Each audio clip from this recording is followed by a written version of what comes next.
제가 막 전국을 다니면서 네네. 저려요 막 허리도 아프고. 원장님들 바로 어디 좀 진단 살짝 목 좀. 빨리 병원 가서 진료를 보고 치료를 받아야 되겠습니다.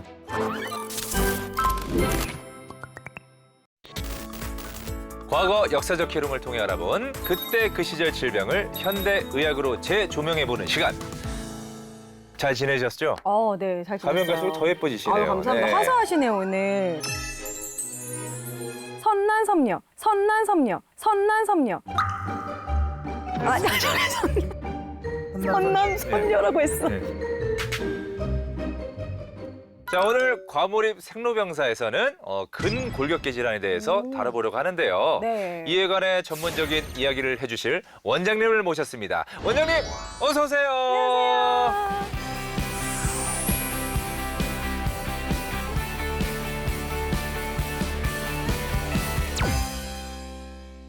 우리 원장님 성함이 박장수이신 거잖아요. 네. 저는 그래서 장수 마치 이게 병원 이름이 그래가지고 오래 사는 장수라고 그렇죠, 생각했는데 성함이셨네요? 예. 본명이시죠? 네, 본명입니다. 우와. 예. 예. 본명이시죠? 네, 본명입니다. 우와. 예. 예. 왠지 관상을 이렇게 아. 뵙게 되니까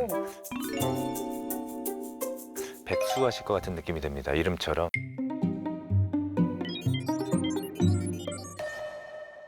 아, 네. 장수 100세까지. 네. 저는 백수. 네. 저 지금 깜짝이야. 네, 그 백수가 아니라. 그래서 저희 병원 모토가 네. 통증 없는 100세 시대로 이야. 정했어요. 이야. 통증 없는 100세 시대. 네, 100세 시대. 네. 정말 좋네요. 네. 네. 근골격계 질환에 대해서 이야기를 나눠볼 거라고 이렇게 소개를 드렸는데 사실 익숙치 않아요. 근골격계. 근육과 네, 네. 골격? 네. 그렇죠. 일단 저를 포함한 많은 분들이 우리 구독자분들도 그렇고 시청자분도 그렇고 네네. 근골격계 질환이 뭐지라고 이렇게 생각하실 텐데 우리 전문가의 원장님께서 근골격계 질환에 대해서 쉽게 설명 좀 이렇게 네, 부탁드리겠습니다. 알겠습니다. 근골격계 질환은 네. 이제 우리 몸의 중요한 구조물들이죠. 네. 근육, 근육. 그다음에 근육의 뼈에 부착하는 건, 건. 인대, 뼈와 뼈를 연결해주는 인대, 네. 그리고 또 뼈, 네. 그리고 뼈 주위에 있는 신경, 조직들 그런 근골격계 주변에 발생하는 통증과 손상을 다 말해요. 아. 어깨, 무릎, 팔 다 생길 수 있어요. 그래서 네. 머리, 어깨, 어깨, 무릎, 팔, 무릎, 무릎, 팔. 이게 근골격계송 아닙니까? 약간 체조도 되고. 네. 근데 이 말씀하신 부위들은 정말 우리가 일상생활 중에서 피로하고 불편하고 통증을 느끼는 부위들이잖아요. 나 네. 목 담 걸렸어. 맞아요. 뭐 허리 아파. 허리 아파. 이런 데잖아요. 손 저려 막 이런 거 막. 그렇죠. 네네네네. 그게 다 해당되나요? 네, 맞습니다. 그러니까 장시간 좋지 않는 자세로 우리가 컴퓨터를 보면서 열심히 일하잖아요. 이렇게 머리 숙이고 이렇게 집중하듯이 막 이렇게 일을 열심히 하다 보면 목, 어깨 주변에 긴장이 되고 그렇게 되면 당연히 이제 피로감도 빨리 오고 네. 불편하죠. 요즘에 이제 또 운동을 많이 하시잖아요. 네. 그래서 뭐 골프 치시는 분들도 네. 골프 엘보도 오고 등산도 좋아하시는 분들 네. 하다 보면 또 이렇게 무릎 관절이나 발목 관절에 통증이 심해져서 또 고생한 분도 계시고 그걸 그냥 놔뒀을 때는 만사가 됐을 때 네. 결국 이제 퇴행성 관절 질환으로 또 넘어갈 수도 있어요. 퇴행성 네. 관절 질환 막 근데 사실 저도 제가 막 전국을 다니면서 네네. 거의 뭐 집보다 차에서 생활을 진짜 많이 하거든요. 바쁘시구나. 진짜 많이 네. 하는데 누워있다 보면은 이 부분이 막 이렇게 저려요 막. 허리도 아프고. 원장님들 바로 어디 좀 진단 살짝 목 좀 받아볼 수 있을까요? 좀 여기 좀 많이 뭉쳤거든요. 얼마나 뭉쳤는지 한번. 볼까요? 조금 뭉쳐 있네요. 이거는 예, 예. 빨리 풀어주셔야 되겠는데. 선생님. 예. 시원한가요? 시원한데요? 좀만 더 해주시면 안 돼요? 좀만 더 해주시면 안 돼요? 그럴까요? 너무 좋은데? 잠깐. 순간. 나도 모르게. 잠깐. 이거 사심을 채우고 있어. 이거 과몰입이 아니라. 너무 시원했어요. 그러니까 조선시대 때나 뭐 좀 위에 있을 때 좀 그쵸. 환자들이 좀 있었을 거 아니에요? 이 조선시대에도 관절은 나라법으로 지켰다고 합니다. 나라법으로요? 네. 장형 아시죠? 곤장. 엉덩이. 그거 이렇게 그거, 커가지고 네, 막. 네. 네네. 과몰입해서 이 나쁜 놈께 때리다 보면은 네. 아무데나 막 때릴 수 있잖아요. 네. 그래서 경국대전에 무릎 아래만 때리되 관절은 절대 때리지 말라라고 명시해놨습니다. 엉덩이 부분 네, 아니면 엉덩이. 엉덩이 밑부분 그쵸. 이 부분을 많이 살이 많은 때리더라고요. 부위만. 네, 관절은 절대 보호해줘라. 그렇게 자세히 이게 명시를 했다는 거는 그만큼 관절이 굉장히 중요하다는 걸 네. 느낀 거잖아요. 맞아요. 네네네. 이 농업국가였던 조선시대는 계속 숙여서 앉았다 일어났다가 앉았다 일어났다가 이 관절 건강 정말 중요했죠. 조선시대 관련 기록을 살펴보면요. 네. 여러 왕들도 네. 근골격계 질환을 겪었다고 합니다. 왕들도요. 어떠한 이유로 이 근골격계 질환이 발생하게 됐는지 좀 궁금합니다. 아무래도 왕은요, 막 상소문도 많이 올라오고 각종 문서들이 막 쌓여 있잖아요. 네. 지금 우리가 컴퓨터로 일을 오래 하는 거랑 거의 네. 비슷하다고 볼 것 같아요. 그러니까 예를 들어 농사라도 졌으면 좀 이렇게 움직이면서 그쵸. 운동이 됐을 네. 텐데 같은 자세로 앉아 있고 그러다 보니까 아무래도 척추에 무리가 가게 되고 네. 근육이 경직돼서 척추 질환이 발생했을 것 같아요. 더군다나 또 그 위험이 있어야 되니까 항상 또 이렇게 딱 가부작 들어가지고 딱 이렇게 앉아 있어야 되고 아, 그렇겠네요. 그럴 만도 했겠네요. 네. 네, 맞습니다. 이제 우리 현대로 보면 이제 네. 오래 앉아서 근무하는 분들 많잖아요. 예, 예. 사무직 근로자들은 안 그러면 오랫동안 서서 일하시는 분들 있죠. 뭐 미용사나 조리사나 또는 그런 분들한테는 근골격 질환이 훨씬 더 자주 발생한다고 돼 있어요. 몸을 움직여줘야 돼요. 맞아요. 네, 같은 자세로 있지 말고 네. 항상 자세를 스트레칭 시키고 네. 몸을 움직여주고 혹시 환자분들 중에 가수는 없나요, 선생님? 있을 수 있죠. 네. 그분들도 서서 노래하니까. 춤을 춰야겠다. 뭐 춤도 춰도 또 약간 긴장도 하니까. 네. 나중에 약간 100세 시대에 맞춰서 스트레칭도 되는 안무 넣으면 좋을 것 같아요. 스트레칭도 되는 안무 넣으면 좋을 것 같아요. 어르신들이 따라하면서 하나. 척추 건강. 아, 그럼 뭐 이렇게 이런 거 막 이렇게. 네, 건강 댄스 이런 거 좋을 것 같아요. 아, 그러니까요. 네. 그리고 또 왕은 일반 백성들과 달리 제한된 생활을 했잖아요. 너무너무 운동 부족인 거예요. 그러니까 근육이 약화되고 관절도 이제 저하되고 네. 거기다가 궁중에서는 또 잘 먹죠. 육류부터 해가지고 막 산의 진미 그 위주로 먹었기 때문에 네. 비만과 같은 건강 문제가 많았고 그래서 근골격계 질환 발생률이 높았을 거라고 추측하고 있습니다. 운동을 안 하거나 실내 생활을 많이 하거나 또 고칼리 음식을 자주 섭취하게 될 때 갑자기 체중이 늘어나잖아요. 맞아요. 체중이 늘어나게 되면 아무래도 무릎, 허리, 관절에 부담을 주어 이제 관절 손상이 오거나 통증이 발생할 수 있겠죠. 네, 네. 예. 아, 그리고 또 왕의 주된 업무가 문서, 열람, 보고, 받기, 회의, 진행. 왕은 나라의 모든 중대사를 책임져야 했기 때문에 아, 그렇죠. 늘 심리적 압박과 이 엄청난 스트레스 그런 상황에서 계속 상소문 보고 얼마나 힘들었겠어요. 근데 저는 궁금한 게 선생님, 네, 네. 이 심리적 압박과 이 스트레스가 근골격계 질환과 이게 무슨 연관이 있나요? 안 밀집하죠. 그러니까 심리 스트레스를 집중적으로 받게 되면 네. 근육의 긴장도가 계속 증가되고 네. 근육은 뭉치고 그게 이제 나중에 이제 만성 근육통으로 넘어가게 되고 네. 불편하죠 이제. 아, 그렇죠. 네. 평균 수명이 40에서 50대였던 시기에 영조대왕 있잖아요. 예. 근골격계 질환을 피할 수 없었을 것 같아요. 워낙에 오랫동안 이 왕자에 네. 딱 앉으셔가지고 영조가 장수했다는 것도 아시고 이제 뭐 네. 척척 박사, 이제 역사 박사가 되고 있어요 지금. 긴장하세요. 네. 공부하고 있습니다. 네. 긴장하겠습니다. 제가 노래를 연습할게요 이제. 네.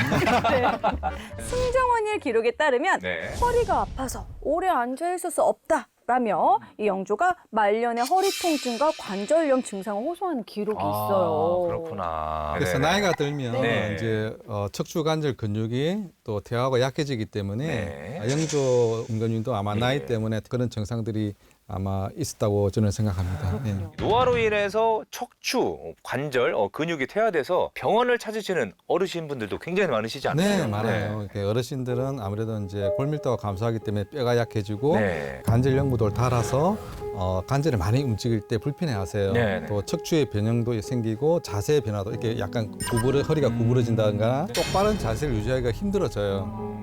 불편하니까. 네, 네. 그래서 이제 일상적인 활동을 할 때 조금 많이 힘들어할 수가 있어요. 이렇게 어르신분들 어떻게 치료가 이루어지나요? 가장 중요한 거는 일단 통증을 완화시켜야 돼요. 아프시니까. 네. 기본적으로 약물 치료, 물리 치료, 또 필요시에는 이제 통증 완화를 위해서 이제 주사 치료를 하게 되는데요. 네. 통증 완화가 어느 정도 이루어졌다가 생각되면 이제 그다음 단계로 근력을 유지, 도수 치료라든지 운동 치료, 또 스트레칭 이런 거 교육을 하게 되고요. 재방문을 통해서 이제 치료 전후 상태를 재평가를 하게 되는데요. 네. 이분이 어느 정도의 활동 능력을 좀 유지하고 있는지, 네. 좀 전에보다 좀 더 걸을 수 있는지, 일상생활 할 수 있는 정도가 유지되고 있는지를 확인해요. 디테일하네요. 네, 예, 예. 사실 우리 아버님도 네네. 올해 8순이 되셨거든요. 아, 그러셔요? 네, 그러다 예, 보니까 예, 예. 이제 막 다리 종아리부터 해서 허벅지 이런 데도 다 얇아지시고 예전에는 꼿꼿이 이렇게 서 계셨는데 지금은 뭔가를 좀 이렇게 지탱해서 좀 서 계셔야 되고 걸으실 때도 예전보다 좀 많이 보행 능력이 속도가 좀 많이 느려지셨더라고요. 네, 예. 참 안타깝죠, 아들로서. 네네. 네, 그런 모습을 보면은. 네. 네, 좀 명함 좀 주십시오. 네. 좀 명함 좀 주십시오. 네, 네. 끝나고 제가 하나 네. 드릴게요. 아, 저희도 예. 시부모님이 네. 약간 근육 등짝이 아프시다고 하는데 한번 연락 주십시오. 예. 근골격계 질환이 쉽게 발생하기 쉬운 질환인 만큼 네. 일상에서 누구나 흔히 겪을 수 있는 통증이잖아요. 그렇죠. 심각한 질환의 증상을 구별하기가 쉽지 않아서 병을 키우는 경우도 많을 것 같아요. 제가 그러면 예를 들어서 네. 경추 디스크 질환과 네. 급성신경경색 예를 들어보겠습니다. 네. 두 질환군은 초기 증상이 비슷하기 때문에 네. 좀 혼동할 수가 있어요. 예. 목을 뒤로 제끼거나 네. 목에 어떤 특정 안 좋은 자세로 우리가 있을 때 네. 목에서 이렇게 나오는 이 신경들이 이렇게 팔로 내려가잖아요. 예. 그래서 그때 자극을 받아요. 그래서 목 경부 통증도 있을 수 있지만 어깨 등배부 팔로 저림증이 발생할 수가 있습니다. 아, 찌릿찌릿. 네, 신경경색 초기도 네. 그럴 수가 있어요. 어. 그래서 신경경색 초기도 이제 보통 우리가 흉통만 생각하잖아요. 네, 가슴 네. 답답하고 네, 흉통만 네, 네. 유사한 그 초기 증상을 갖고 있기 때문에 음. 주의가 필요할 수 있습니다. 어. 그래서 이제 네네. 고혈압, 당뇨, 콜레스테롤, 그다음에 이런 여러 가지 이제 섞여 있는 고위험군들한테는 심혈관 질환 발생 가능성도 염두에 두어야 됩니다. 그렇다면 이런 증상들이 나타나면 병원을 꼭 찾아야 한다 할 시점은 좀 언제인지. 신경경색 때는 빨리 지는 경우도 있어요. 호흡 곤란, 아. 가슴이 답답하고 숨을 못 쉬거나 네. 흉통이 더 악화돼서 힘든 상황이 오는 경우가 많죠. 예. 그런 경우는 빨리 시간 놓치면 안 되니까 빨리 네. 병원을 가서 치료를 보고 치료를 받아야 되겠습니다. 네. 그러면 근골격계 질환에 따라 이게 좀 치료 방법이 다르겠네요. 네, 물론입니다. 그래서 증상과 상태에 따라서 치료 방법이 달라지는데 네. 저는 비수준 통증 치료 방법을 추천드립니다. 오, 비수술죠. 오. 이제 보통은 이제 대행성 이제 간질염 초기나 중기 네네. 이런 경우에는 이제 비수술 치료를 통해서 관절염의 진행을 늦출 수가 있습니다. 그래서 이제 요즘에 이제 재생 치료 목적으로 PRP 주사를 한다거나 안 그러면 이제 이 무릎 관절 주위에 신경들이 있어요. 통증을 느끼는 신경들. 그래서 이제 그걸 이제 직접 초음파를 보고 그 신경 주위에 약물을 주입하거나 제일 중요한 거 네. 적정 체중을 유지해야 돼요. 체중 유지. 체중 아, 유지. 그렇죠. 그 적정 체중을 유지하는 게 무릎 관절 통증에 상당히 중요합니다. 그래서 그렇죠. 이런 여러 가지 치료를 통해서 효과적으로 치료하고 예방할 수가 있습니다. 네. 그 사실 뼈는 이렇게 크기가 정해져 있는데 네. 몸이 비대해지면 무거워지니까 그쵸, 아무래도 큰 짐을 들고 예. 있는 것 같이 네, 맞아요. 힘들 것 예, 같아요. 예, 예. 아니 안 그래도 말씀하실 때 무릎을 네네. 살짝 봤는데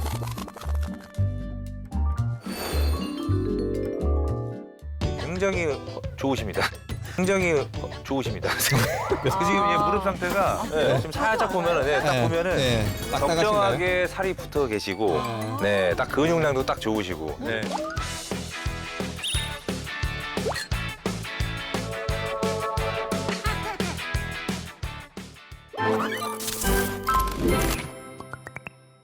가장 기억에 남는 혹시 치료가 있으시다는 환자분이나 네네. 80세 초반의 할아버지셨는데요. 예. 그 할머니 배우자를 직접 간병하고 계셔서 할머니도 몸이 편찮으셔서 그러셨구나. 네. 대행성 척추 질환과 이제 척추관 협착증 때문에 걸을 때마다 이제 다리가 저리고 당기니까 예. 그래서 힘들어하시는데 어르신이 부담스러운 게 이제 허리 척추 수술하더라도 재활 운동 치료도 해야 되고 시간도 많이 걸리고 또 경제적인 부담도 있고 그래서 좀 간단하게 좀 통증 치료할 수 있는 방법이 있냐 여쭤보셔가지고 풍선을 이용한 그 신경성형수라고 있어요. 그래서 풍선이요?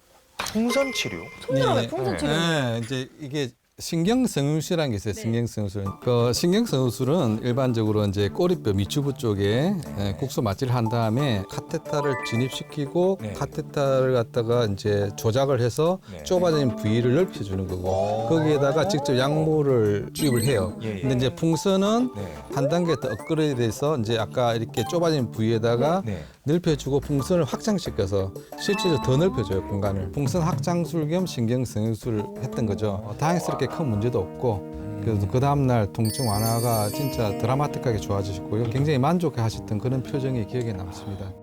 우리 선생님 모시고 이야기를 나눠봤는데 방송을 보고 계신 우리 시청자분들에게 네. 하고 싶은 말씀이 있으시다면요. 나이는 숫자에 불과하고 통증은 글자에 불과하다. 뭔가 이 선생님의 자신감도 느껴지고요.